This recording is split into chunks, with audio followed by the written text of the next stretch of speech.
few years ago, I was just coming off knee surgery, had my knee brace on, maybe a few days past my knee surgery, and my two dogs got into a fight in the house, and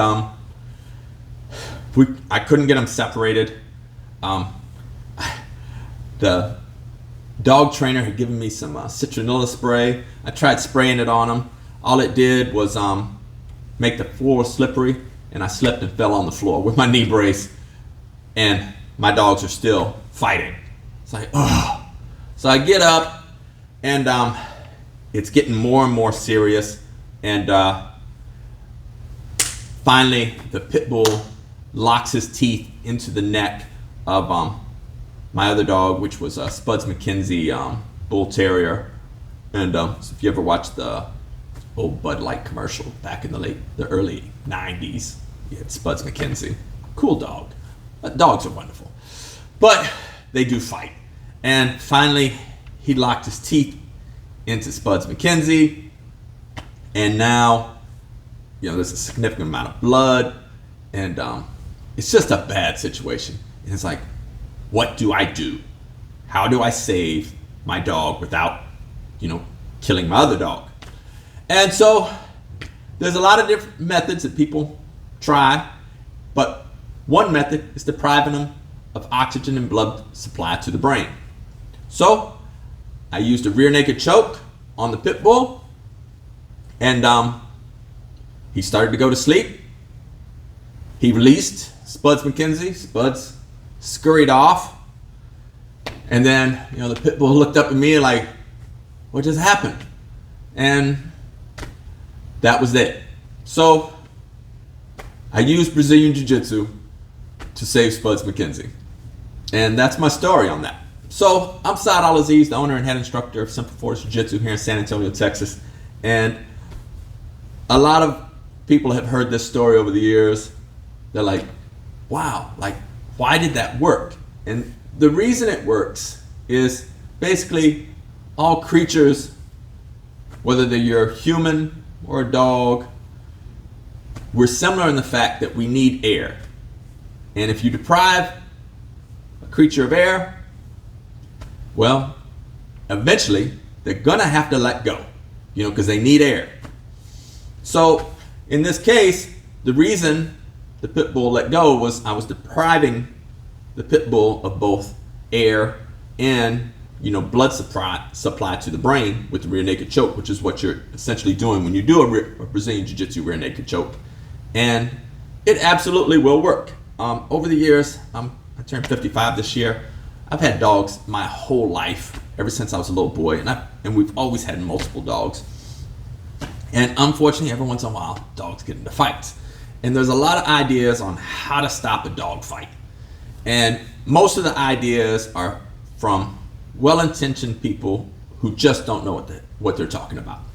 Like the well-intentioned person that was like, oh, just spray citronella spray on them.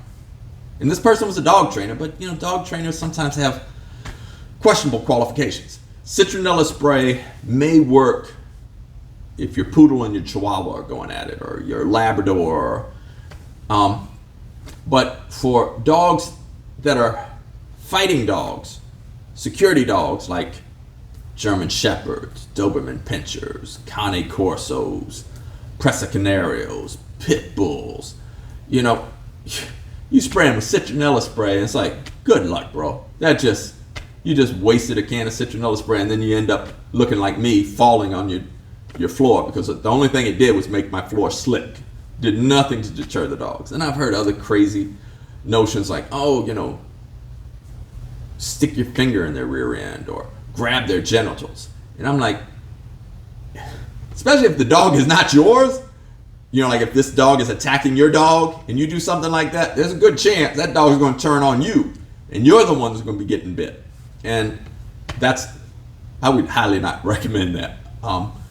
Some things that I've seen that have worked is, like we have, some people call it breaking stick, where you're sticking this, like once the dog is latched on, sticking the stick into the dog's mouth, basically going down its throat.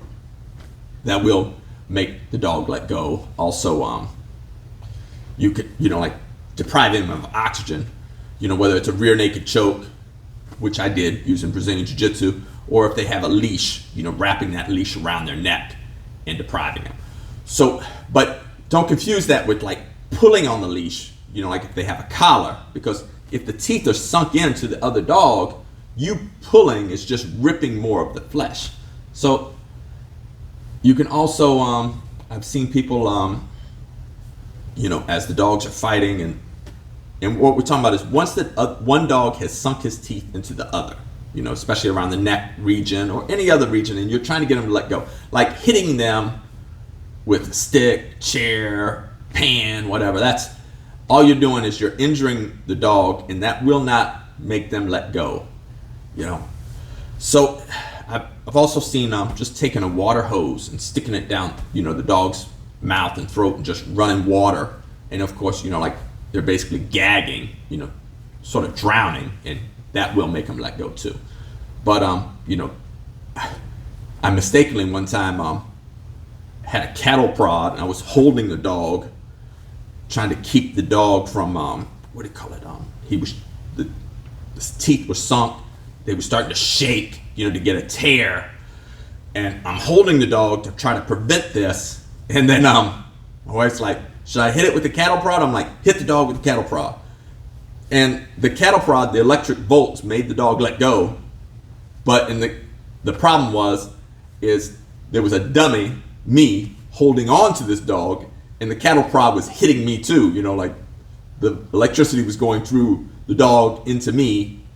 And afterwards I was like, "Man, my chest hurts. I wonder why." And then it hit me. Oh, yeah, I got shocked too. It's like, oh, that was dumb. So I've made some dumb decisions over the years as I've tried to separate my dogs or save the dogs from fighting. And like, through no fault of your own, sometimes the dogs are just going to fight, and it's not necessarily a particular breed that's going to just be aggressive towards other dogs. Sometimes dogs just settle it out that way. And what I have found is you can use the rear naked choke if you don't have a leash to wrap around their neck to get them to let go. Like, don't try the rear naked choke if the two dogs are still actively biting, trying to settle it, because now you're going to get bit. But once it's settled and the teeth are sunk in and you're trying to get the dog to let go, that is when you would have the opportunity to use the rear naked choke. If you have any experience dealing with dog fights, feel free to make comments below on what you have found that works. But what I have found that works is the things that I mentioned earlier, but mainly anytime you restrict their oxygen and blood supply to the brain, they will ultimately have to let go. Now, I don't want to sell you a false bill of goods and say, well, doing that will not cause any harm to your dog. It could possibly cause harm to the dog that you are choking, but the alternative is the other dog is going to die. So you're making a choice. So there'll be animal lovers or some questionable dog trainers out there that are just like, "Oh no, you should just be able to give them a voice command and they'll let go." Maybe with an exceptionally well-trained dog, but when we talk about the fighting dogs, the guard dogs, that's just not going to happen. It's just a whole different breed and mentality. They're not just going to be like, "Oh, my owner just said let go," and they're going to let go. No, and you always hear people yelling and screaming, and that's just adding more confusion, on anytime you see these dog fights. And it's like, no, you got to let them settle, take a minute to think about what you're going to do, and then, intervene. So that's what I did. I used the rear naked choke. If you have any experience, feel free to make comments below. All right, so that's it for this week's question of the week. All the best to you guys. Ciao.